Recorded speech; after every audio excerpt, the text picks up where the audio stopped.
Welcome to the U.S. latest news channel. Watch the video to the end to find out the current and breaking news about the Russian war in Ukraine. The Ministry of Defense of Ukraine announced in a statement that the Ukrainian army conducted a successful operation in the Kharkiv region. As a result of these attacks on the Kharkiv region, the Ukrainian army captured 15 Russian soldiers, including 2 majors of the Russian army, decapitated. At the same time, the Ukrainian army continues to advance in the occupied Kharkiv region and take the occupied towns from the hands of the Russian army. In a video shared by the Ukrainian Defense Ministry on its social media account, it announced that 15 Russian soldiers taken captive by the Ukrainian army were in good condition. The Ukrainian Defense Ministry continued its statement by saying that 454 towns have been taken from the hands of the occupying Russian army so far. 2 majors who were among the 15 Russian soldiers who were taken prisoner were brought to the bases of the Ukrainian Defense Ministry to be interrogated. December. In the areas taken from the hands of the Russian army, the processes of transformation into normal life have begun. So far, 44 schools, 7 hospitals, and 123 markets have started to operate in the recaptured areas. The Ministry of Defense of Ukraine continues to find evidence of the massacre of civilians in some of the territories taken from the hands of the occupying Russian army. Ukrainian President Vladimir Zelensky has promised that the issue of the Russian army's massacre of civilians in the occupied territories will be brought to the Human Rights Court with evidence. In Russia, on the other hand, people continue to organize demonstrations since Russian President Vladimir Putin announced partial mobilization. Chechen leader Ramzan Kadyrov said that the demonstrators are traitors and that they have betrayed Russia by organizing demonstrations. Russian President Vladimir Putin has announced that former soldiers and Russian citizens who will be conscripted as part of the partial mobilization face prison sentences if they flee Russia. Recently, a Russian citizen who did not want to be recruited into the army within the scope of partial mobilization attempted suicide by throwing himself from a high building. Melitopol and Berdyansk, which were briefly occupied, erupted in explosions. Almost immediately, explosions were heard in Berdyansk and Melitopol. The noises of the blast emanated from the town center in Berdyansk. The Berdyansk City Council sent a message through Telegram. Today is the 3rd day of the sham vote in the temporarily seized Zaporizhia region. Earlier reports indicated that names of Electoral Commission chiefs in Melitopol were compiled to penalize them. Russian Su-25 attack aircraft and Su-30 multi-role fighters were shot down by the 25th Separate Syczesławska Airborne Brigade of the Ukrainian Air Assault Forces. The pertinent comment was made on the Telegram channel of AFU Stratcom. The report states, today in the combat mission area, the anti-aircraft defense unit of the 25th Separate Syczesławska Airborne Brigade of the Air Assault Forces of the Armed Forces of Ukraine shot down 2 Russian aircraft, a Su-25 armored assault aircraft and a Su-30 4th-generation multi-role fighter. According to the Air Assault Forces Command of the Armed Forces of Ukraine, anti-aircraft defense forces ultimately control the airspace within the duty zones. A reminder that the armed forces of Ukraine have killed 400 enemy forces and destroyed 4 Russian aircraft in the last day. Between February 24, 2022 and September 25, 2022, Russia lost around 56,700 soldiers in action. Russian troops may be prepared to forcefully organize Ukrainian prisoners of war to fight for Russia, which would breach the Geneva Convention relative to prisoners of war. Institute for the Study of War issued the appropriate statement.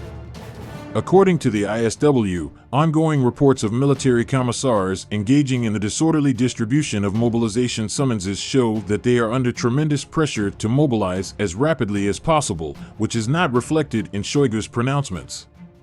Putin continues to see systemic issues as the product of the personal shortcomings of top subordinates, as shown by the continued turnover of high leadership positions within the Russian military. The ISW stated that Ukrainian troops likely continue to advance along the boundary between the Kharkiv and Luhansk regions and to the northwest Lyman.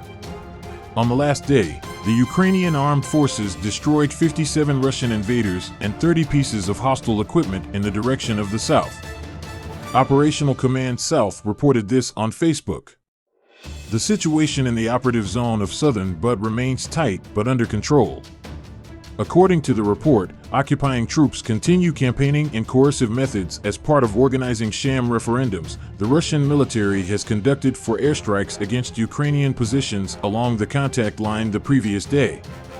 In response, our aircraft launched 5 attacks on 2 enemy air defense systems in the Kherson and Kakhovka districts, as well as 3 weapons and equipment concentrations in the Berislav region.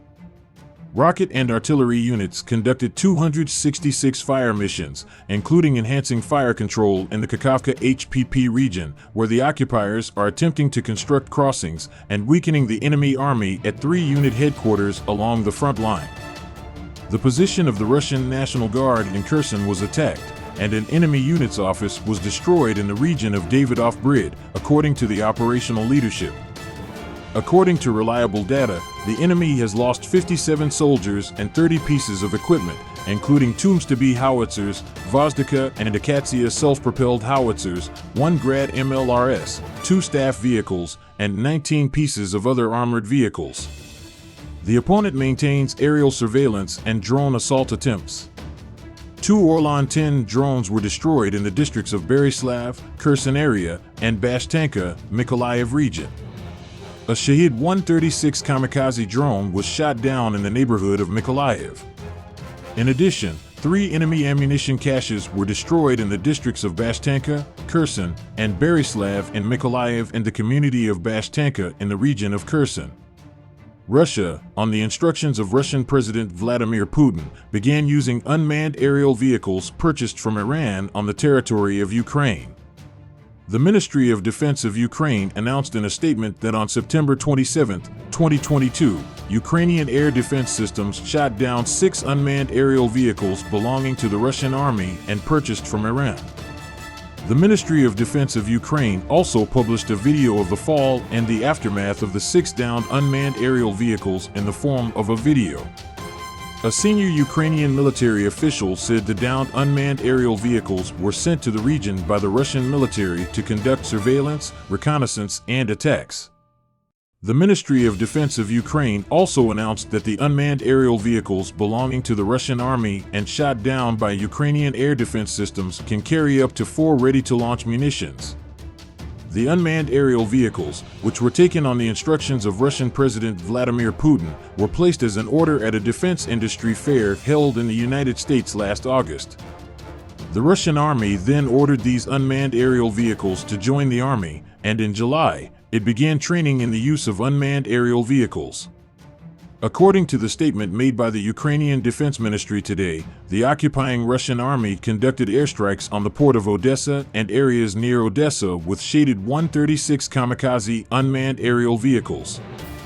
The attacks by the Russian army as a result of many civilian lives were lost, and Russian President Vladimir Putin to end the war they want. But Russian Defense Minister also said the President of Ukraine Volodymyr Zelensky reject this offer of Odessa as a result of the attack on any civilian dead, and the vice is not only the Ukrainian army said that they conducted the attack of the Russian army resided areas.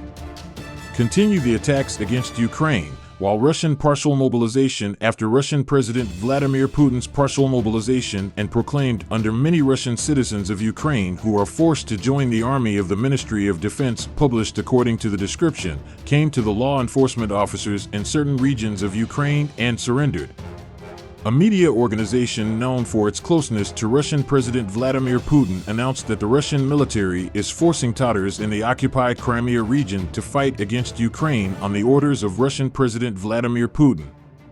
In a statement issued by the Ukrainian Defense Ministry, Ukrainian citizens in the Crimea were forcibly taken from their homes and taken to mobilization camps as part of the partial mobilization announced by Russian President Vladimir Putin, he claimed. According to a statement made by World Human Rights officials, more than 1,000 Ukrainian citizens have been forcibly taken to mobilization concentration camps in Russia in the name of joining the Russian army in Crimea, which is under the occupation of the Russian army so far. The intelligence authorities of densely inhabited by Crimean Tatars in Ukraine Simferopol, Stroganivka, Baksizere, Sakei, Azovsky, Ukraine Zhuyakirovsky and the invading Russian army of Crimean Tatars in areas forcibly taken from their homes and who are citizens of Russia on behalf of Ukraine in the fight against announced that they were being taken to concentration camps established under partial mobilization. In areas where Crimean Tatars live extensively, interventions against Crimean Tatars who were detained by the Russian army and rated to be taken to camps were carried out by police officers located in Crimea and the security service established by the Russian army.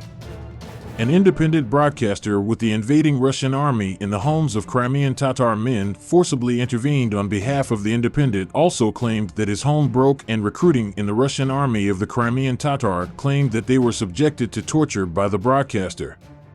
The Russian army also marked the houses where the men lived in the occupied areas and distributed summonses for military service as part of the partial mobilization announced by Russian President Vladimir Putin.